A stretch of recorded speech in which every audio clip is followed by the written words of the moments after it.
Pues muy buenas tardes, agradezco a todas las organizaciones, a los colectivos, a todas las personas que están generando este tipo de espacios tan necesarios en nuestro estado. Y bueno, como decía Héctor, vamos a empezar un poquito con el deber ser, ¿no? El deber ser, ¿qué es esto de los derechos humanos? Sobre todo para ir estableciendo los mínimos y ponernos de acuerdo y saber que cuando hablamos de derechos humanos no estamos empezando de cero, ¿no? Hay toda una construcción, hay toda una ampliación, hay todo un respaldo desde las luchas sociales, desde la comunidad internacional, y que también ha decantado México en reformas constitucionales que son claves. Reformas que le exigen al propio Estado mexicano crear modelos y estructuras que continúen fortaleciendo, ampliando nuestros derechos humanos. Pero a ver, sin tratar de entrar en muchas discusiones teóricas, porque sabrán ustedes mejor que yo, si tratáramos de definir a los derechos humanos, sabemos que una diversidad de filósofos, teóricos, estudiosas del derecho, de la ciencia política y demás, han tratado de definirlos. Yo en particular siempre uso una definición que me gusta mucho, fue desarrollada por Ronald Dworkin, un académico estadounidense, y que prácticamente lo que nos dice, bueno, al final del día los derechos humanos como tal son aquellos triunfos políticos ante cualquier decisión arbitraria o abusiva del poder político. También incluso los llama como cartas de triunfo. Cartas de triunfo que equivalen a esos mecanismos que limitan al poder arbitrario. En ese sentido, si tomamos a los derechos humanos como este triunfo político, sabemos que al final del día los derechos humanos deben ser esta instancia legítima, fundamental de toda institución política y pública. Es decir, que dentro de toda la estructura del Estado, lo que se debe buscar es su respeto. Y por lo tanto herramientas como el derecho, la ciencia política, la propia administración pública como tal, lo que tienen como fin es tutelar y garantizar estos derechos fundamentales, especialmente frente a posibles agresiones, violaciones cometidas por terceros o por el propio gobierno. También, si tuviéramos que discutir de forma muy breve, ¿quiénes son los titulares de los derechos humanos? Bueno, somos nosotros las personas humanas, y tenemos a un Estado y a toda su maquinaria, a toda su estructura, que son los portadores, son los obligados, ¿no? Son aquellos que el encargado principal de hacer velar por el cumplimiento de estos derechos, ¿no? Pero bueno, esta comprensión ha sido el resultado de diversos procesos, por lo que a continuación trataré muy brevemente de visibilizar cómo los derechos humanos se han ido expandiendo y han conquistado espacios políticos, sociales, culturales, y tanto a nivel universal como nacional. Vamos a ver cómo lo que pasaba afuera, aquí en México, nos ha cambiado, ¿no? Nos ha influenciado de buena manera.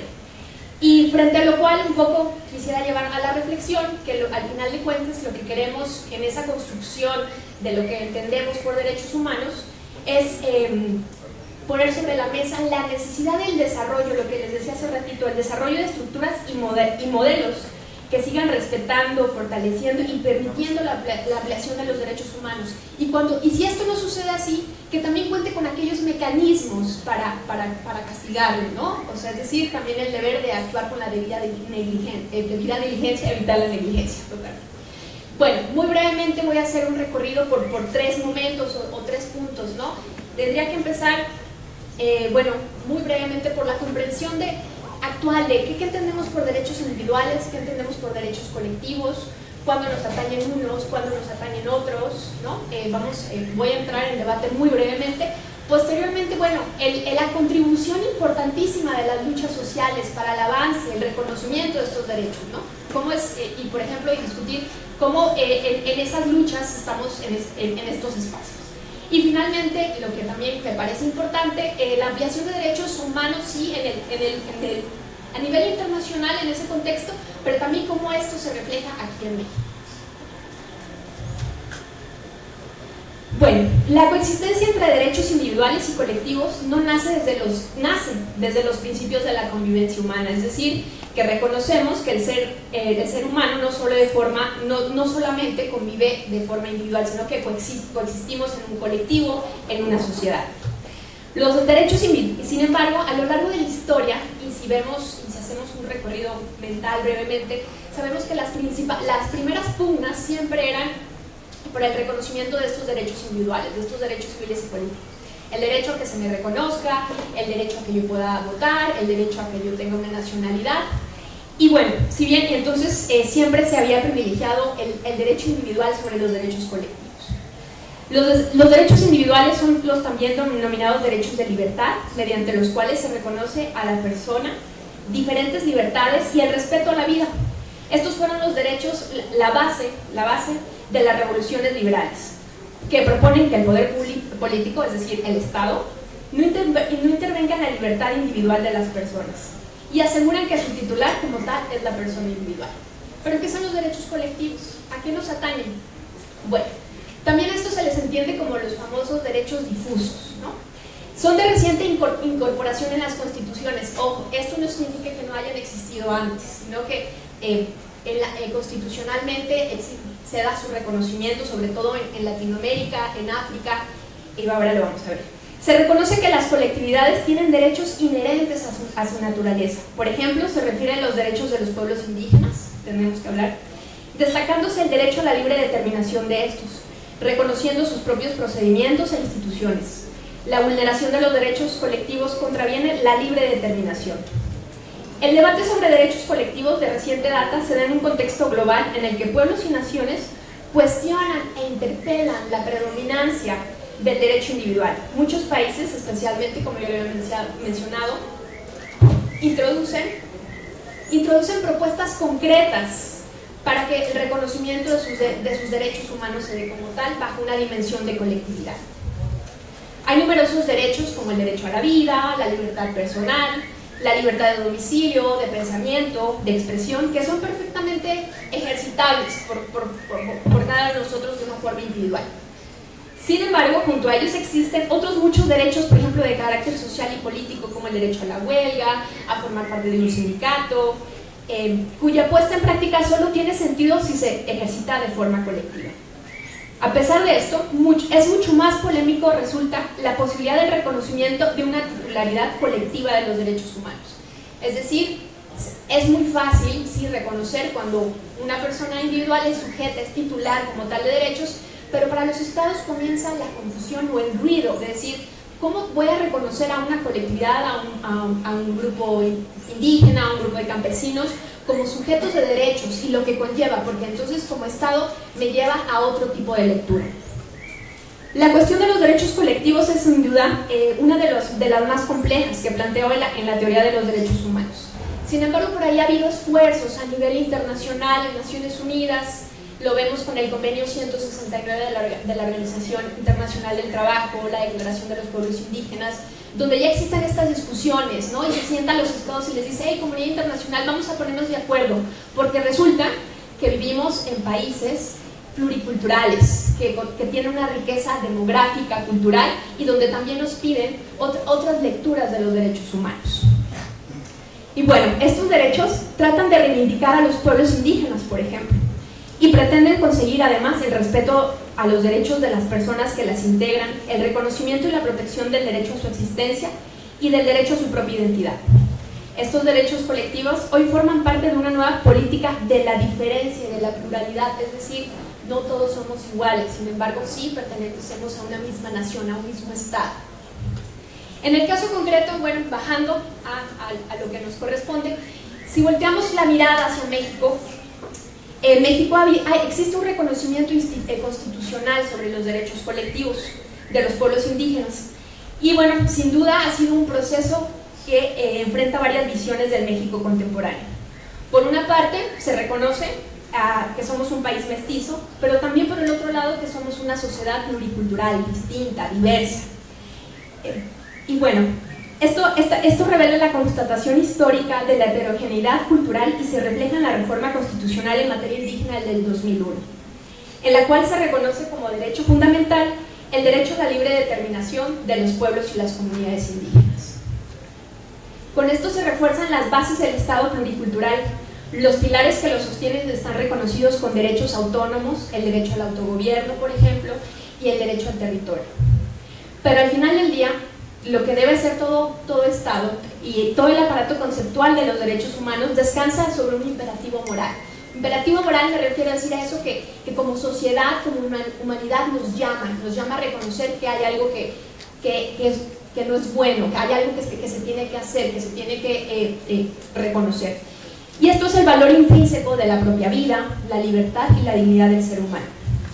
En el logro de este imperativo moral, por llamarlo de alguna manera, y como lo llaman algunos otros pensadores, tendrá que complementarse tanto los derechos individuales como los derechos colectivos, es decir, no entrar en esta discusión de cuál pesa más, cuál pesa menos, ¿no? Hay que considerarlos. No se puede tratar al individuo como sujeto de derechos humanos generales, desvinculado de su grupo primario o colectivo cuando aplica el caso.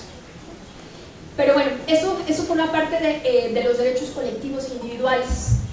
Y este tipo de discusiones no serían posibles sin las luchas sociales para el avance del reconocimiento de los derechos.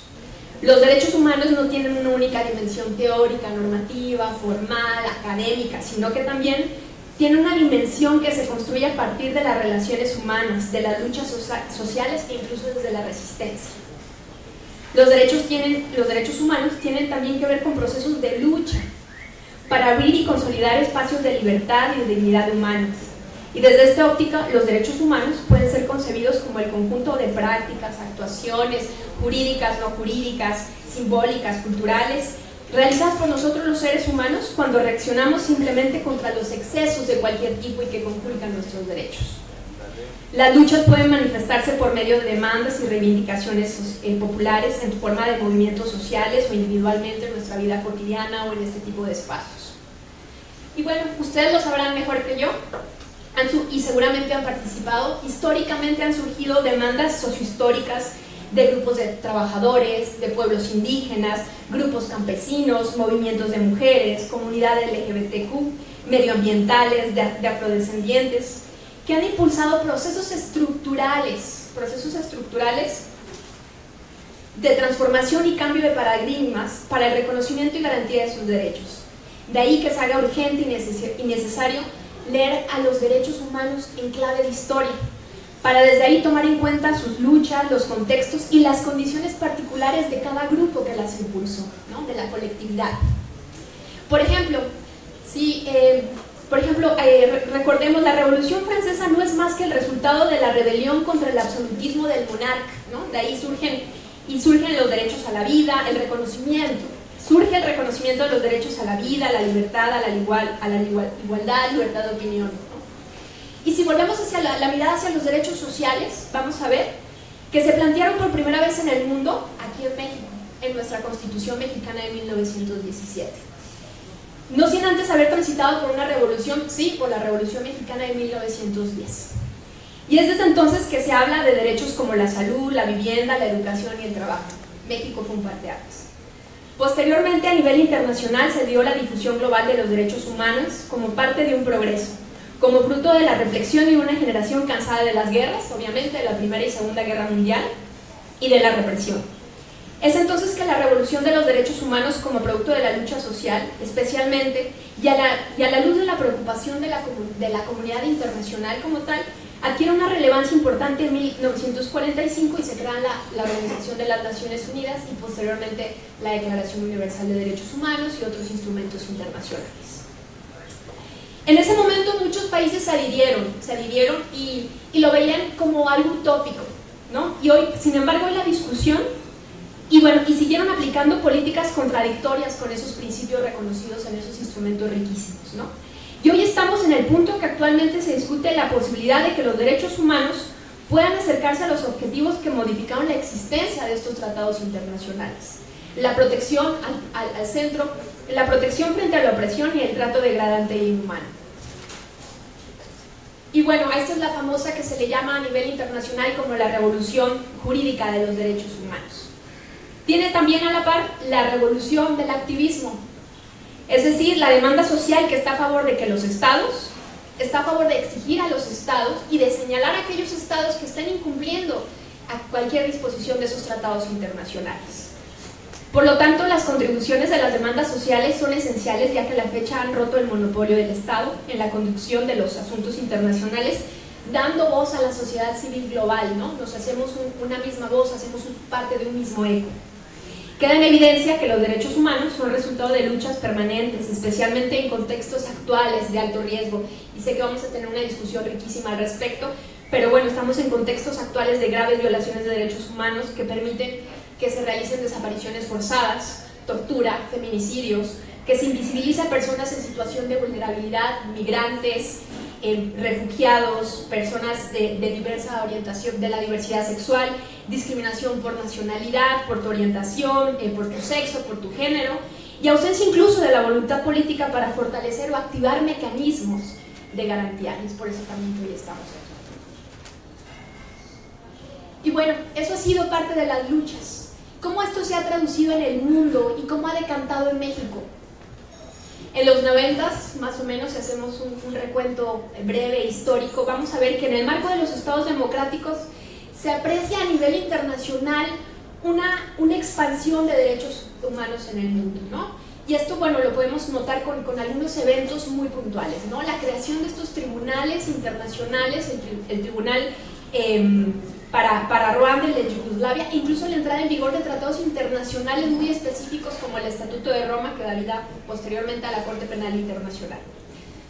Se da un giro entonces en los 90 y grandes pensadores y filósofos como Bobbio amplían el catálogo de derechos humanos y nos dicen, bueno, en esencia, un ser humano necesita más allá de los tradicionales derechos civiles y políticos, es decir, sí, es importante que se te reconozca tu nacionalidad, que tengas derecho al nombre, sin embargo, es necesario incluir a esa persona aquellos derechos sociales y de solidaridad por considerarlos como una prolongación natural de las exigencias y necesidades de cada persona. Y esto no se traduce nada más ni nada menos que decir, no solo se te reconoce, por ejemplo, el derecho a la vida y a la libertad, sino también a tener el mínimo indispensable para vivir, que implica no morir de hambre, así como un medio ambiente no contaminado, un medio ambiente sano.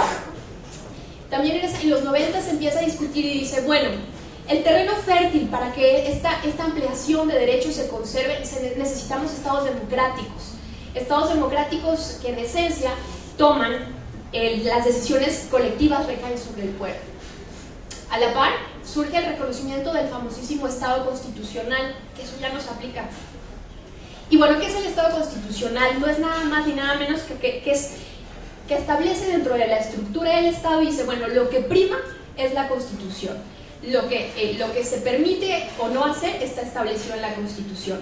Pero entonces comenzamos, y sobre todo en América Latina, empezamos a tener constituciones más robustas, constituciones con catálogos de derechos fundamentales, de derechos humanos muchísimos más amplios, ¿no? Entonces, y tienen esta famosa cosa que se le llama el Bill of Rights, ¿no? Que no es más que el corazoncito, ¿no? de las constituciones, que es este reconocimiento de estos derechos inherentes a la naturaleza humana. Y bueno, en ese contexto se desarrolla un modelo constitucional para los estados, en el Estado mexicano concretamente, en el cual todos los derechos tienen la misma jerarquía, es decir, ninguno está primero que el otro, y también como obligación, cada derecho es necesario que establezca un mecanismo de garantía que permita su exigencia, su justiciabilidad y su protección. De lo contrario no sirve. Tenemos entonces estados con el deber de ser garantes a través de legislación, reformas, políticas públicas, para el pleno goce y disfrute de los derechos de las personas, para consolidar el establecimiento real de un Estado constitucional. ¿Pero qué pasa en México? ¿Qué es lo que pasa? Y bueno, de aquí creo que espero sacar un poco de hilo al respecto para nuestra discusión de esta tarde. Sabemos efectivamente que en el 2011 tenemos dos reformas constitucionales claves en materia de derechos humanos. Primero la del 6 de junio, no voy a entrar mucho en detalles, pero no es más que la reforma sobre la materia de amparo, que cambia sustancialmente las figuras de esta institución jurídica, principalmente para fortalecer la protección de los derechos humanos. El 10 de junio, días posteriores del mismo año, tenemos una reforma riquísima, ¿no? Se modifica todo el título primero de la Constitución, una serie de artículos donde llama especial atención el artículo primero. Y en esta reforma constitucional segunda, se evidencia el reconocimiento de la progresividad, de la universalidad, la interdependencia y la indivisibilidad de los derechos humanos, mediante la expresión clara también del famoso principio pro persona, como rector de la interpretación y aplicación de las normas jurídicas en aquellas que favorezcan y brinden mayor protección a las personas.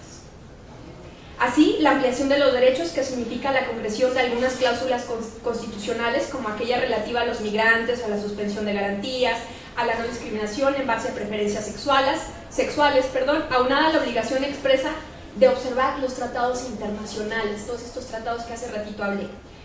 Y, desde luego, los organismos autónomos con personalidad jurídico y patrimonio propio, es decir, las comisiones de derechos humanos, no quedan exentas a estas reformas, y hay una ampliación de las facultades, entre las cuales sobresalen, no me voy a tener mucho en ellas, pero sí quisiera dejarlas en el tintero. La facultad de investigar violaciones graves a los derechos humanos, tanto la Comisión Nacional como las comisiones estatales. Los servidores públicos tienen la obligación de cooperar activamente en estos procesos de investigación. Toda recomendación debe ser contestada, tanto si es aceptada como si es rechazada. En caso de que alguna autoridad rechace una recomendación, puede ser citado por el Senado o por los congresos estatales en su caso. Se establece un mecanismo de consulta pública y transparente para la elección del titular de las comisiones, así como para los miembros de su consejo consultivo. Finalmente, para cerrar esta tarde, estas reformas constitucionales generan impostergables compromisos y adecuaciones, entre ellas profundizar en el estudio de los tratados internacionales de derechos humanos. Además, como mencioné al inicio, para generar modelos que sigan respetando, fortaleciendo y permitiendo la ampliación de derechos humanos y jamás su retroceso. Muchas gracias.